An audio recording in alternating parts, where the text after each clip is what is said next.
Coming up on Channel 8 News, the loss of a K-State student, K-State's Quiz Bowl team competes in a national tournament, and Twitter cops. As well as our animal guest. It's warm outside today, but how long will it stay that way? Let's go to our weatherman, Johnny Harvey, to see what it's like outside. Manhattan, we started out so well this week. We had clear skies, warm weather, and as you can see from the dreary dark clouds behind me, we have dark clouds and rain. Is summer ever going to be here? I'm shivering right now. I'm shaking in this jacket I have on. And if you want to ask my friend over here at the tree, you can see that there is not a life bud on it anywhere. And if you want to look over here to the pine needles, it still has the brown from winter. So stick with us, and I'll tell you just how long that we'll be in the dark. This is Channel 8 News, KKSU LP. From Manhattan and Riley County. From Kansas State University. This is Channel 8 News. Welcome to Channel 8 News. I'm Alex Ayton. And I'm Lindsay McNary. Coming up on today's show, K-State students win state broadcast awards, the Humane Society, and this week's weather forecast. But first, the news. K-State recently lost a member of its family. If you remember, Channel 8 did a story about brain cancer research where Carly Gassman was interviewed and happily applauded K-State and their efforts to find a cure. Unfortunately, she lost her battle with cancer a few weeks ago. Her sorority recently held an event for friends and family in her honor. Reporter Morgan Hulsman is here with the details. Tri Delta sorority welcomed the community for a night of remembrance and honor for their beloved sister. See just how big of an impact Carly had on the K-State family.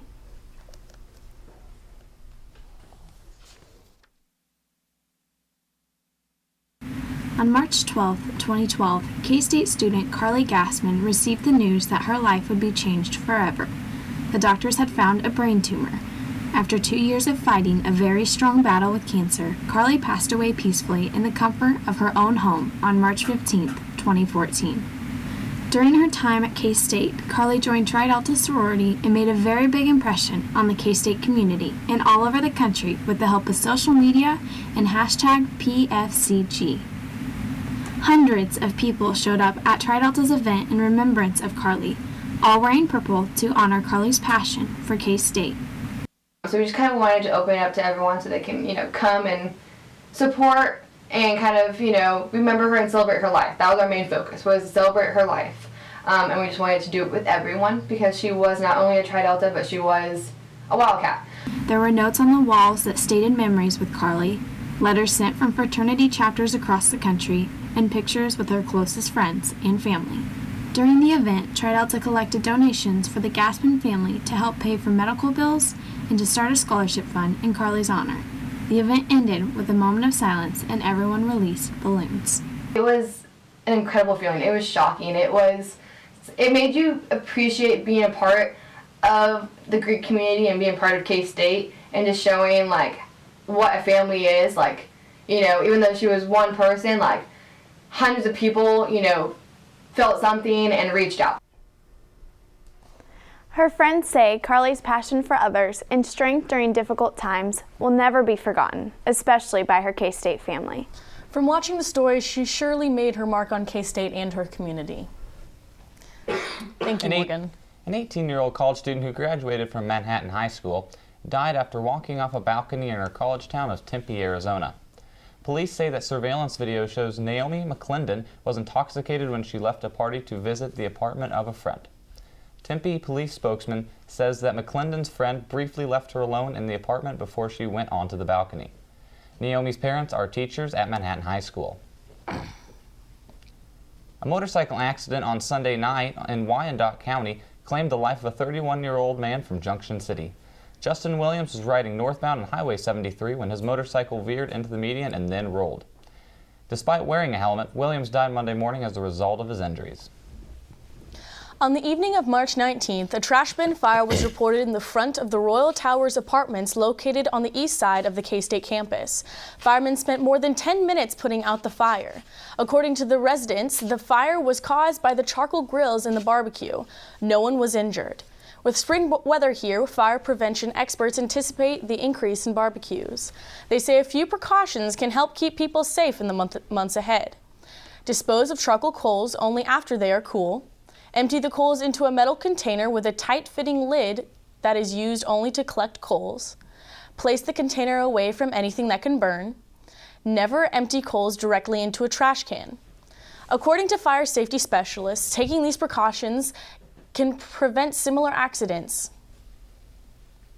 2 Ogden women were arrested for the arson on the afternoon of March 28th, and after police say they burned a man's wardrobe as part of a domestic incident.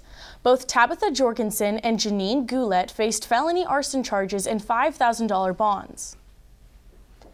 RCPD announced that they are investigating a report of a male suspect in his 20s, inappropriately touching a 10-year-old female victim in the summer of 2013. The alleged crime occurred in Manhattan, and police are not releasing further information due to the investigation's ongoing nature. The Riley County Police arrested 2 people as part of a drug bust during a traffic enforcement project on March 25th. Carlos Esposito Tapia of Manhattan and Eric Smith of Topeka were both arrested for the possession of OxyContin, possession of morphine, and drug paraphernalia. Esposito Tapia was released on a $5,500 bond, while Smith is still confined on the same bond. The Riley County Police Department teamed up with the Manhattan Fire Department last Friday for a social media event. The event is designed to strengthen ties to the community for the 2 emergency services. So if talking to cops makes you nervous, then you can just tweet them instead. At Riley County PD.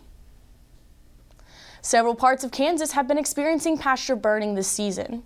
In Sabetha, Kansas, 200 acres of farmland burned when a controlled burn got out of hand when the fire crossed property lines into neighboring pastures. And in Topeka, a fire burned 1,500 acres and 4 homes. The cause of that fire is still unknown. We're going to take a quick break, but coming up next, K-State students won awards for excellence in radio and television broadcasting. And later in the show, we'll cover this week's sports and the weather. Look at me. I'm so cute and cuddly. I'm also very charming. I'll tell you what you want to hear and sweep you off your feet. I'm also spontaneous, maybe a little erratic at times. I take risks most people wouldn't, but that makes me fun. I'm also very persuasive. I can convince you to do something you'd never dream of doing. And you'll love my stories. I usually stretch the truth a little bit, but you'll believe me because I'm such a good liar. I'm never wrong, and I never feel guilty.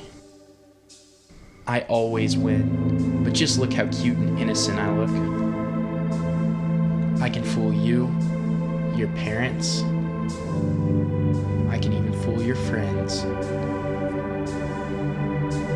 Trust me.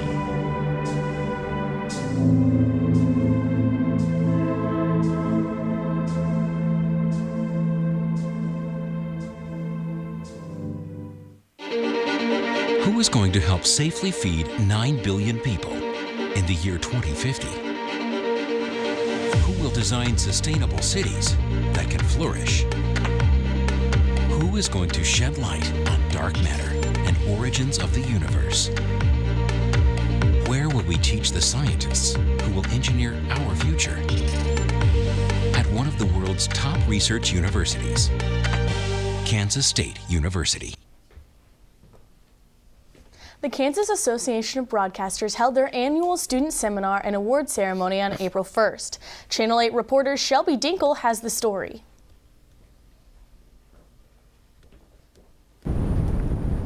Round tables and resumes was the highlight of some students' afternoon at the Kansas Association of Broadcasters Student Seminar and Career Fair.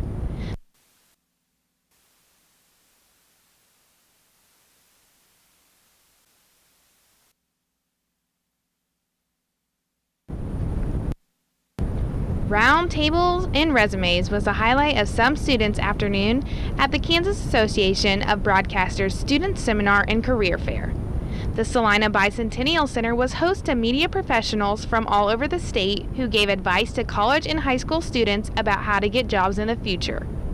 Anthony Williams, a K-State KAB Award winner, enjoyed the opportunity to talk to broadcast professionals, but had difficulty finding a station that fits his interests.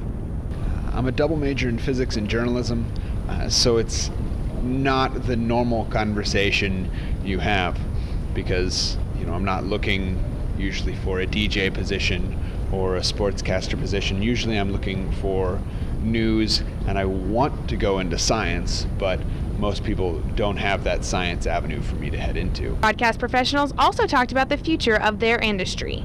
Jerry Henriquez explains how technology has had a major impact on the news media.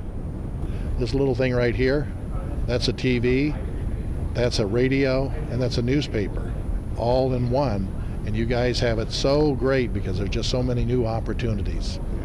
To be eligible for a KAB award, students submitted locally produced audio and video productions. The entries are judged on excellence, creativity, believability, and effectiveness. Several members of the Channel 8 News team won Kansas Association of Broadcasters awards this year. Jason Beats won first in Public Affairs program for an episode of his show, Public Occurrences. Jason also received second in live radio newscast. Caleb Jones won first in DJ personality for his work at KSDB Radio. Sean Fry was part of a team that won first place in complete television sports feature. And our own Alex Ayton shared an honorable mention with two colleagues in the entertainment program category for an episode of the Wildcat World of Sports on KSDB Radio. 17 other Kansas State students won awards this year from the KAB. You can hear many of these award winners on KSDB Radio 91.9 FM or at wildcat919.com. You know, Alex, I think I'm going to disfenestrate you. You know you're going to throw me out a window? Lindsay, I think I know a place where you can use that valuable knowledge. Oh, really? Where's that? Abby Dodson learned about the club at KState that discusses these very things. I did. I recently met a very intelligent group of students from the Quiz Bowl team here at KState. They qualified for the national tournament and traveled to Chicago last weekend to compete against teams from across the nation.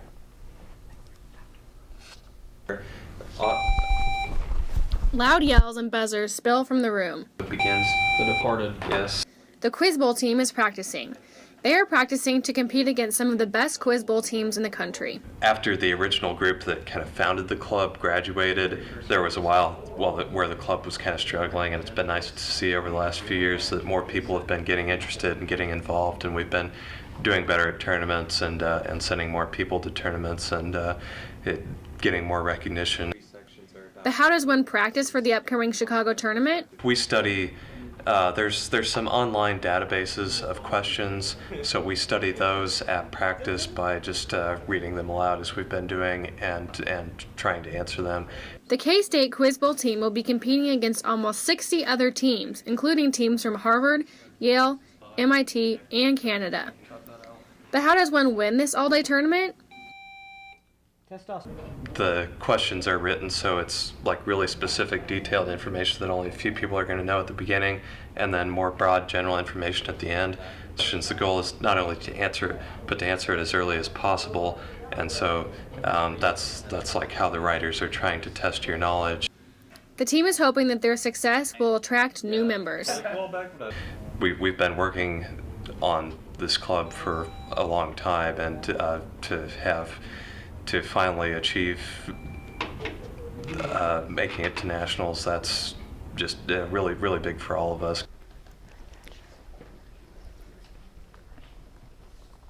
Trevor Steiner is one of the members of the K-State Quiz Bowl Club. He's here with me now. Trevor, tell me, how did the team do in Chicago?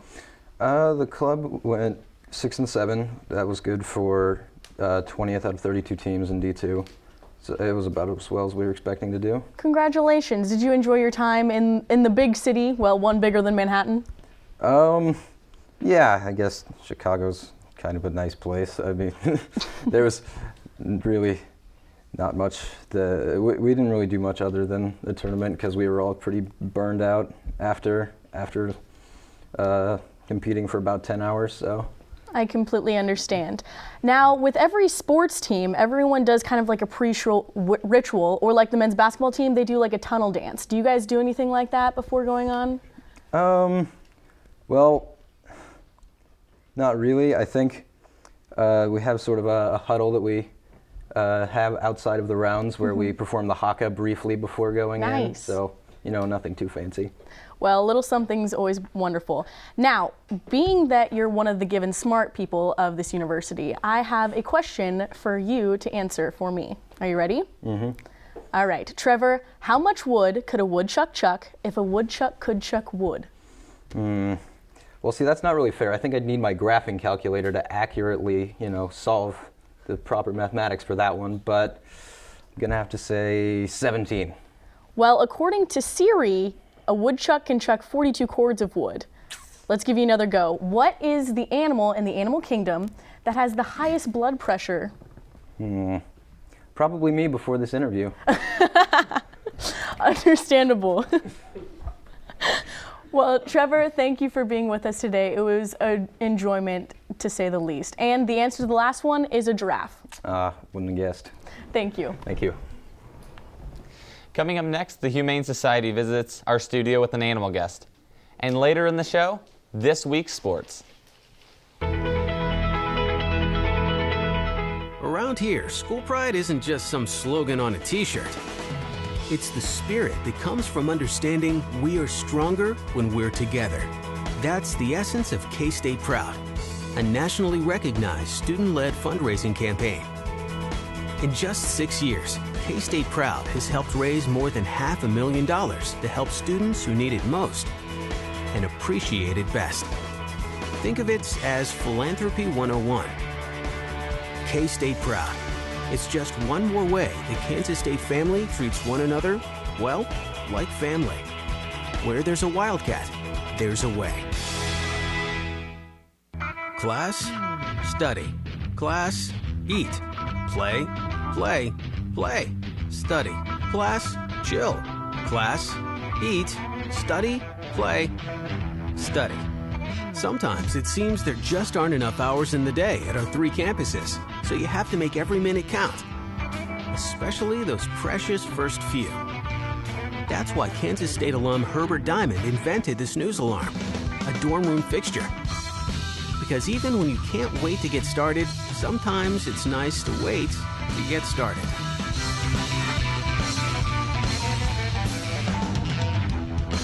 Where there's a wildcat, there's a way. The Sunset Zoo said their goodbyes to their beloved Bob Jr., an 18-year-old male Amur tiger.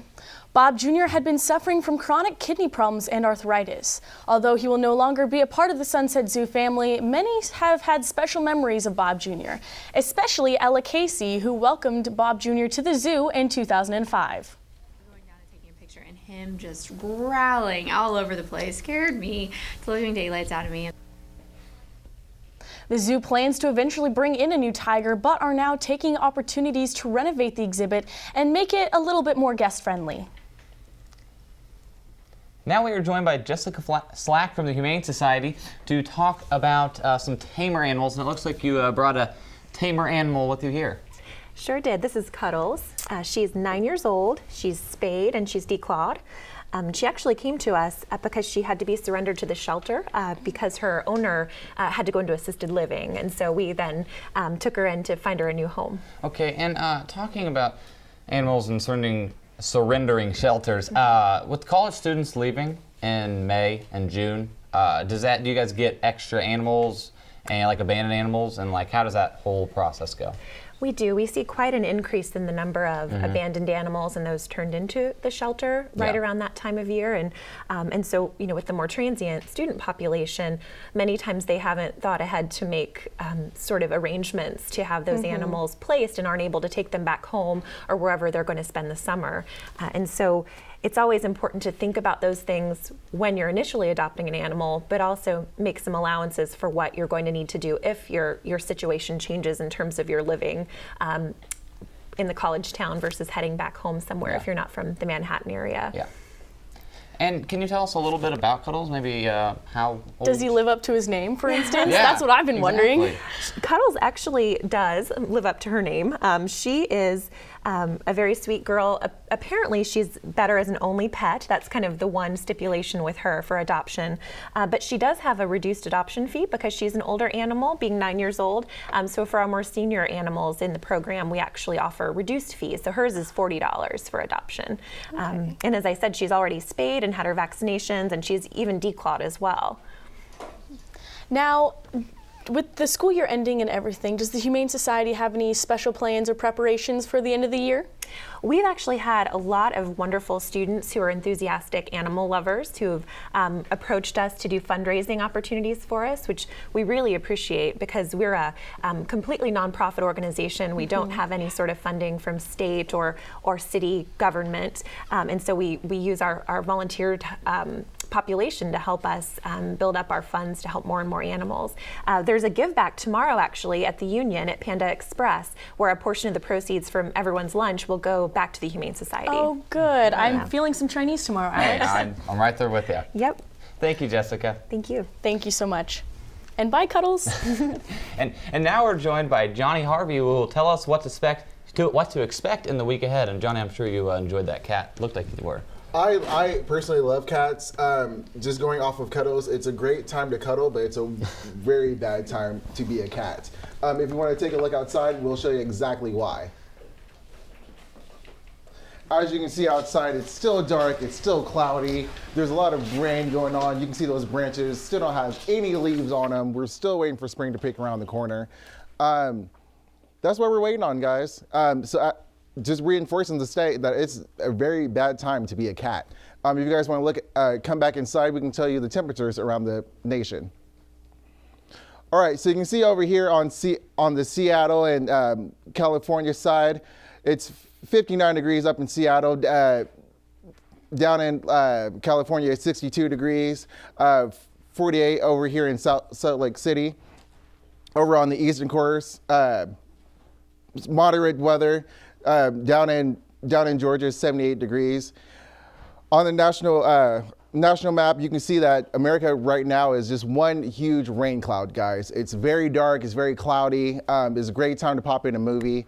We're gonna look at Kansas. It's not that much different. Over here on up there in Colby County is 48 degrees with some clouds. Down in southwestern Kansas, 68 degrees, more clouds. Up in Topeka, 52 degrees, more clouds and rain. Here in Manhattan, more rain. And we're gonna see just how long that rain is gonna stay with the 5-day forecast. Okay, so today, as you can see, telling from outside, 58 degrees, low of 46, rain in the morning, rain at night. Thursday, cloudy in the morning, cloudy at night, high of 57, low of 36. Friday, we're gonna get a peak of that sun with a high of 53 and a low of 31. Going into Saturday, we're gonna finally feel that warm, guys, with a high of 65 and a low of 43 on Saturday, and on Sunday those clouds are rolling right back in, but the heat is staying with a high of 62 and a low of 41. So stay in, be cuddly, but once again, it's just a bad time to be a cat. Back to you guys. Thanks, Johnny. Coming up next, a look at sports. I like KState mainly for the family atmosphere. Once you're here, you're greeted with a smiling face. You could step onto KState's campus and feel that without even talking to anyone, that it's welcoming. The administrators and faculty, they remember your name. Anywhere you go, someone's there to help you and to smile at you. Half of campus is going to be wearing purple, and you know that there's that KState Pride. It's really evident that you can do something and you can be somebody and you can really define yourself here.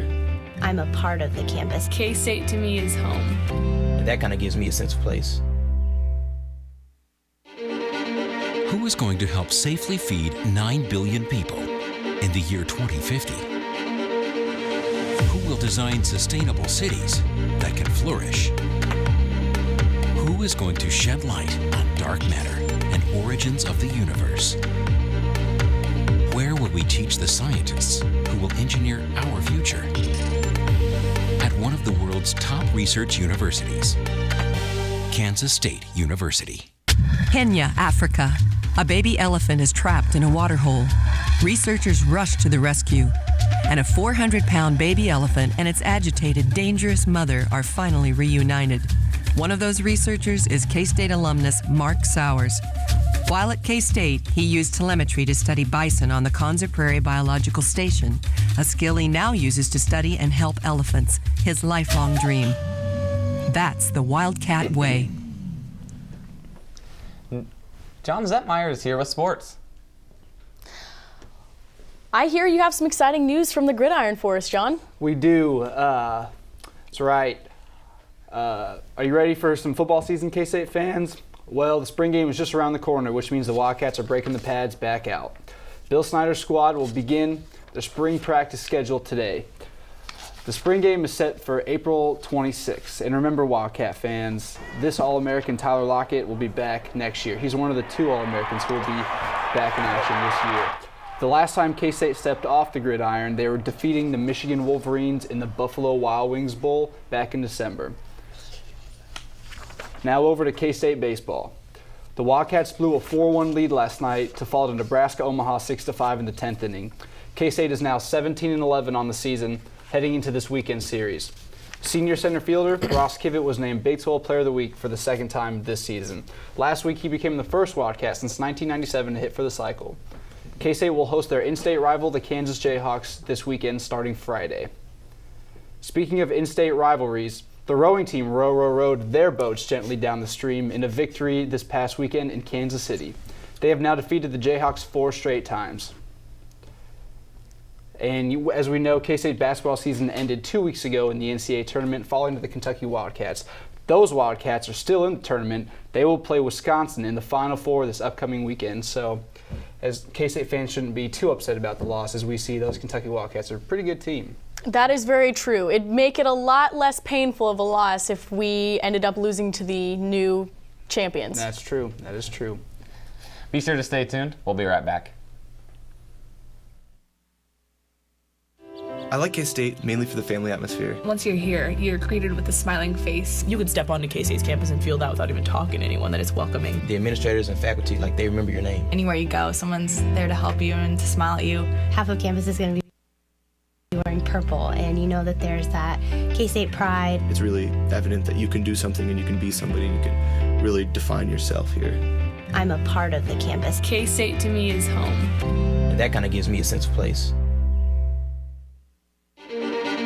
Who is going to help safely feed 9 billion people in the year 2050?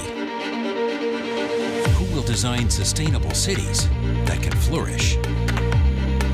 Who is going to shed light on dark matter and origins of the universe? Where will we teach the scientists who will engineer our future? At one of the world's top research universities, Kansas State University. Kenya, Africa. A baby elephant is trapped in a water hole. Researchers rush to the rescue. And a 400-pound baby elephant and its agitated, dangerous mother are finally reunited. One of those researchers is K-State alumnus Mark Sowers. While at K-State, he used telemetry to study bison on the Konza Prairie Biological Station, a skill he now uses to study and help elephants, his lifelong dream. That's the Wildcat way.